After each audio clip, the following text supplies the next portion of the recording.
गिन्नी अंजलि से माफी मांगेगी तो वहीं पर चंद्रभान सिंह की पत्नी उसे छोड़कर चले जाएगी। आपके पसंदीदा एपिसोड की अपडेट जानने के लिए चैनल को सब्सक्राइब कर लें। तो चलिए आगे बढ़ते हैं। आज के एपिसोड की शुरुआत में हम देखते हैं युवराज सिंह घर आ जाता है। चंद्रभान सिंह उसे गले लगाता है। चंद्रभान सिंह अपने बेटे को कहता है, तू ठीक तो है, सही सलामत है? युवराज सिंह कहता है, अभी तक तो मैं सही सलामत हूँ, बेल हो गई है मेरी, मैं जमानत पे घर आया हूँ और इन सब के पीछे मेरे ससुर जी का हाथ है। वो वहाँ पर आए और हम सब की बेल करवाई उन्होंने, मुझे तो कटघरे तक जाना ही नहीं पड़ा। युवराज सिंह कहता है, पापा राघव सिंह राजपूत एक बेस्ट लॉयर है। चंद्रभान सिंह कहता है, हाँ बेटा मुझे पता है, वो बहुत ही अच्छे वकील हैं। अभी वहाँ पर महक आती है, वो कहती है, मेरे पापा ने ऐसा क्यों किया है आपको पता है? काव्या कहती है, क्यों करवाई वेल? महक कहती है, क्योंकि मैं युवराज सिंह की ढाल बन चुकी हूँ, क्योंकि मेरे सिंदूर के साथ युवराज सिंह का नाता है। युवराज ठाकुर मेरा सब कुछ है। मेरे पापा ने मेरी परवरिश करते वक्त ये सिखाया था कि पति की जगह भगवान की जगह होती है। पति का घर मंदिर होता है, लेकिन मेरा पति तो राक्षस है। मैंने अपना घर एक राक्षस के साथ बसाया है। काव्या कहती है, तुम तमीज से बात करो। तो वहीं पर चंद्रभान सिंह कहता है, तुम्हारी हिम्मत कैसे हुई मेरे बेटे को राक्षस कहने की? वह कहती है, मैंने अपने कानों से सुना था कि इसने मेरे भाई का खून किया है, मुझे तो इसे सजा देनी चाहिए थी, लेकिन मैं कुछ नहीं कर पाई क्योंकि मैं स्वार्थी हो चुकी हूँ। जिस तरह से मेरे पापा ने सिखाया है, मेरी परवरिश की है, मुझे बड़ा किया है। पति एक देवता होता है, लेकिन मेरे सामने जे एक असुर है, इसने मेरे भाई को ही मार डाला। मुझे तो तुम्हें छोड़ देना चाहिए था, बल्कि जेल भेजना चाहिए था, मगर मैं ये सब नहीं कर पाई। अगले ही पल चंद्रभान सिंह अपने आप को बदल लेता है। वो कहता है, महक बेटा रो मत, मैं तुमसे वादा करता हूँ कि तुम्हारा इस घर में कभी भी अपमान नहीं होगा। युवराज तुमसे बहुत प्यार करेगा, तुम्हारा ये संसार बहुत सुखी संसार होगा। मेरा तो बस यही आशीर्वाद है, दूधो नहाओ पूतो फलो। काव्या भी कहती है, हाँ तुम्हारे पापा ने जो कुछ भी किया है युवराज के लिए, सब के लिए हम शुक्रगुजार हैं। अभी वहाँ पर युवराज सिंह की माँ जाती है। वो कहती है, लेकिन मैं शुक्रगुजार नहीं हूँ। महक को कहती है, तुम एक औरत होकर एक औरत के लिए प्रतिवाद करना भूल गई हो। हमारे घर में भी एक बहू है अंजलि अवस्थी, तुम उससे कुछ भी नहीं सीख पाई, आपत्ति नहीं जता पाई, विरोध नहीं कर पाई। आज वो चुनाव लड़ रही है, जनता की अदालत में खड़े होकर इलेक्शन लड़ रही है, सबको यही सिखा रही है कि डटकर खड़े रहना, गलत का विरोध करना। और ऐसे वक्त पर तुम समझौता करके चली आई, हथियार डालकर चली आई, अपने भाई के खूनी को तुम पति बुलाती हो, तुम इसके लिए करवा चौथ रखती हो। तुम्हें शर्म नहीं आई महक? आज पहली बार मेरा मन कर रहा है कि मैं तुम्हें कोई सबक सिखाऊं, मन कर रहा है कि मैं तुम्हें खींच कर तमाचा मारूं। वी चंद्रभान सिंह कहता है, रति तुम ठीक से बात करो। अगर वो कहती है कि मैंने क्या गलत कहा है, जैसा बाप वैसा बेटा, आप भी अपराधी हो और जे भी अपराधी है, दोनों के दोनों क्रिमिनल्स। काव्या कहती है, मम्मी आप ये सब क्या बोल रही हो? पापा की इतनी इंसल्ट क्यों कर रही हो? अगर काव्या की माँ उसे कहती है, तुम तो चुप ही रहो, ना तो तुम खुद सुखी रह पाई, ना ही किसी और को रहने दिया, इससे तो अच्छा था तुम्हारी शादी करके विदा कर देती। युवराज सिंह की माँ महक को कहती है, मुझे तुमसे इतनी उम्मीद नहीं थी, ये नहीं पता था कि तुम भी इतना नीचे गिर सकती हो। तभी महक को पद्मा का फोन आता है। पद्मा कहती है, मैं वही पद्मा बोल रही हूँ जिसे युवराज सिंह ने रास्ते में दौड़ाया था, जिसकी उसने बेइज्जती की थी, उसकी मान मर्यादा को ठेस पहुंचाने की कोशिश की थी, इसे नशे की हालत में उसका हाथ पकड़कर पानी में फेंक दिया गया था। और आप उसी युवराज ठाकुर के साथ घर बसाना चाहती हैं? आपके अंदर रत्ती भर की भी शर्म बची है या नहीं? लो मान लेती हूँ मैं आपकी कुछ नहीं लगती, मेरे लिए आपके अंदर कोई भी भावनाएं नहीं है, लेकिन ये आपके भाई का कातिल है, आप उसके साथ घर बसाना चाहती हैं। माँ कहती है, महक ठाकुर मेरी एक बात ध्यान से सुनना, फिर मैंने उस युवराज ठाकुर को उसी तरह ना दौड़ाया, मेरा नाम भी पद्मा नहीं है। महक उसे कहती है, तुम तमीज से बात करो। चंद्रभान सिंह कहता है, महक बेटा किसका फोन है? महक कहती है कि पद्मा का है। चंद्रभान सिंह कहता है कि लाओ मुझे फोन दो। चंद्रभान सिंह कहता है, ए पद्मा तू क्या बोल रही है, तेरी औकात क्या है? पद्मा कहती है, बहुत औकात है मेरी। जो युवराज सिंह है ना, पत्नी की आंचल के पीछे छुपा हुआ है, औरत का सहारा ले रहा है, मंगलसूत्र और संदूर की दुआएं दे रहा है। उसे कह देना, जिस तरह उसने मुझे दौड़ाया था, परेशान किया था, बेइज्जत किया था, उसे भी उसी तरह दौड़ाऊंगी मैं, और ये मेरा वचन है। और इस सब में मैं अकेली नहीं हूँ, मेरे जैसी ही लड़कियां पता नहीं और कितनी मेरे साथ खड़ी होंगी। उसे मैं इतनी मार मारूंगी कि उसने सपने में भी नहीं सोचा होगा, और मेरे साथ खड़ी होंगी वकील वकील दीदी। उसी जगह पर सवाल जवाब भी होंगे और उसी जगह पर फैसला भी होगा। बस 2 दिन की मोहलत देती हूँ आपको। अगर उसको सजा नहीं दिलवाई तो मैं भी भारतीय नारी नहीं हूँ। ये कहकर पद्मा फोन काट देती है।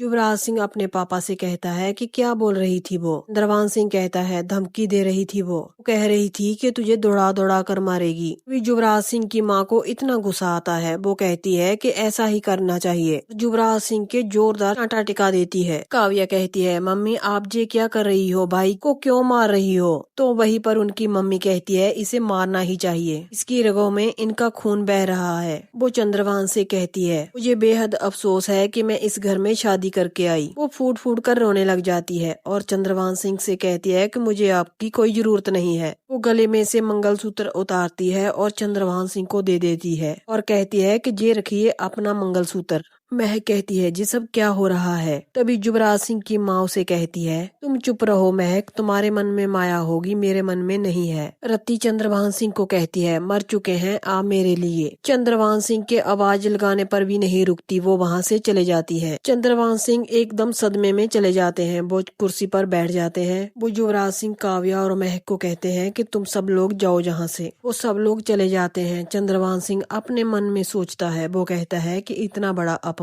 मंगलसूत्र निकालकर रत्ती ने मेरे मुंह पर फेंका। वो कहता है हाँ मैं क्रिमिनल हूँ, लेकिन अंजलि अवस्थी को नहीं छोड़ूंगा, मैं सब कुछ जलाकर खाक कर दूंगा। तभी वहाँ पर चंद्रभान सिंह की पत्नी फिर से आ जाती है। वो कहती है अगर आप अंजलि को मार पाए तो आप जो कहेंगे मैं वही करूंगी। यहीं पर खड़ी होकर नाक रगड़ूंगी आपके सामने, आपके पैरों की धूल चाट लूंगी मैं। और मुझे पता है महिषासुर का वध करने के लिए मर्दनी आ गई है और मैं एक औरत होने के नाते ये चाहती हूँ। आगे हम देखते हैं अंजलि वापस अपने घर आ जाती है। पद्मा उन्हें कहती है कि आप कब आई। अंजलि कहती है मैं अभी आई। पद्मा कहती है आपको ये तो पता चल गया होगा कि वो सब लोग छूट गए हैं, उन लोगों की बेल हो गई है। अंजलि कहती है हाँ मुझे पता है। पद्मा कहती है अब वो सब लोग एक साथ आप पर टूट पड़ेंगे। ये जो चुनाव होने वाला है उसमें आपको जीतने नहीं देंगे, हम तो कहीं के नहीं रहेंगे फिर तो क्या होगा वकील दीदी। अंजलि कहती है पद्मा ऐसा कुछ भी नहीं होगा, हम नहीं हारेंगे, सब हमारे साथ हैं, हमें जीतना तो होगा।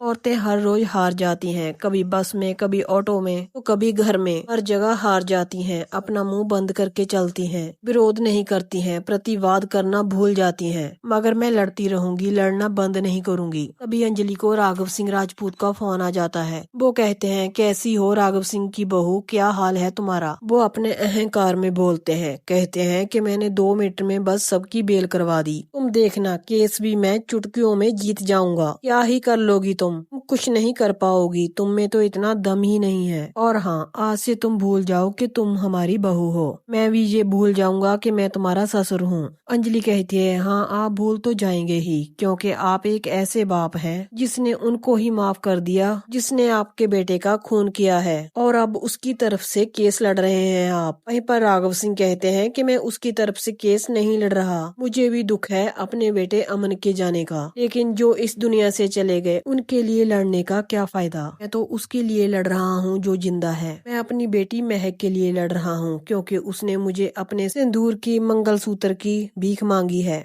और मेरा एक पिता होने के नाते फर्ज है कि मैं उसके सुहाग की रक्षा करूं। इसलिए मैं महक के सुहाग पर कभी भी आंच नहीं आने दूंगा। इसलिए मैं तुम्हें भी कह देता हूं, तुम भी कभी राजपूत खानदान की बहू रही हो, अगर बहू होने का फर्ज जानती हो तो उसे अदा करो, महक को उसकी गृहस्थी बसाने दो। अंजलि कहती है नहीं, महक जिसके साथ घर बसा रही है वो एक खूनी है, मैं अपने पति के खूनी को कभी माफ नहीं कर सकती। उसने मेरे बच्ची के सर से पिता के साये को छीन लिया है, मेरा सुहाग उसने मुझसे छीन लिया। राघव सिंह कहते हैं एक तरफ तुम्हारा सुहाग है तो एक तरफ मेरी बेटी का सुहाग है, मैं अपने बेटी की सुहाग की रक्षा करूंगा। अंजलि कहती है तो फिर ठीक है, मैं अपने पति के न्याय की मांग करूंगी। राघव सिंह कहते हैं तो फिर ठीक है, ये कहकर फोन काट देते हैं। पद्मा कहती है क्या कह रहे थे वकील दीदी। अंजलि कहती है महक के सुहाग को लेकर परेशान थे, अंजलि परेशान होती है। वो कहती है, पर मेरा घर, मेरा सुहाग, मेरी बेटी, इन सब के बारे में किसी ने कभी नहीं सोचा। हर तरफ से बस मुझे ठुकराया गया है। तुम बता सकती हो पद्मा, पूरी जिंदगी में मुझे क्या मिला है? कुछ भी नहीं मिला है मुझे। बस मैं यही चाहती हूँ कि मेरे जैसी तकदीर लेकर कोई लड़की जन्म न ले। प्रदीप और स्टेफनी कहते हैं, मत रो अंजलि, अगर तू रोएगी तो हमारा क्या होगा?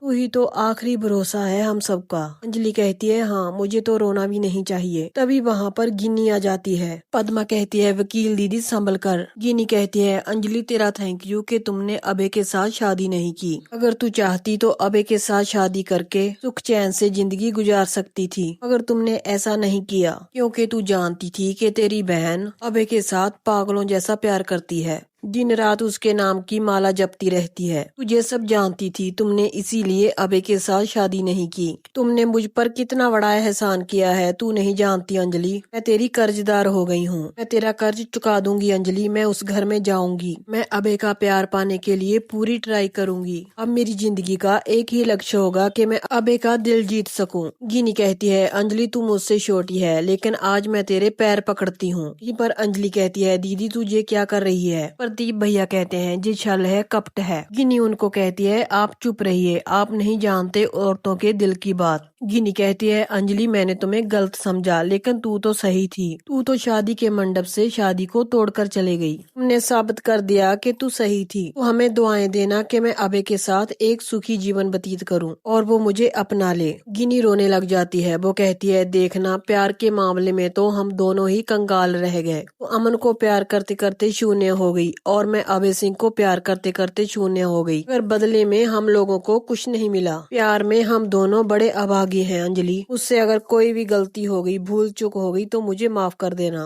गिनी कहती है, एक न एक दिन तेरा कर्ज जरूर चुकाऊंगी। ये कहकर गिनी वहाँ से जाने लगती है। अंजलि पीछे से आवाज देती है, दीदी रुको, और उसे गले लगा लेती है। अंजलि को ऐसा लगता है कि पता नहीं कितने सालों के बाद उसे कोई अपना मिला है। या गिनी सच बोल रही है या कोई नाटक कर रही है? तो यहीं पर इस एपिसोड का एंड हो जाता है। आने वाले धमाकेदार एपिसोड की अपडेट जानने के लिए आप हमारे चैनल को सब्सक्राइब जरूर कर लेना, वीडियो को लाइक शेयर कमेंट करना और हाइप का बटन दबाना मत भूलना। तो मिलते हैं ऐसे ही नेक्स्ट एपिसोड की अपडेट के साथ।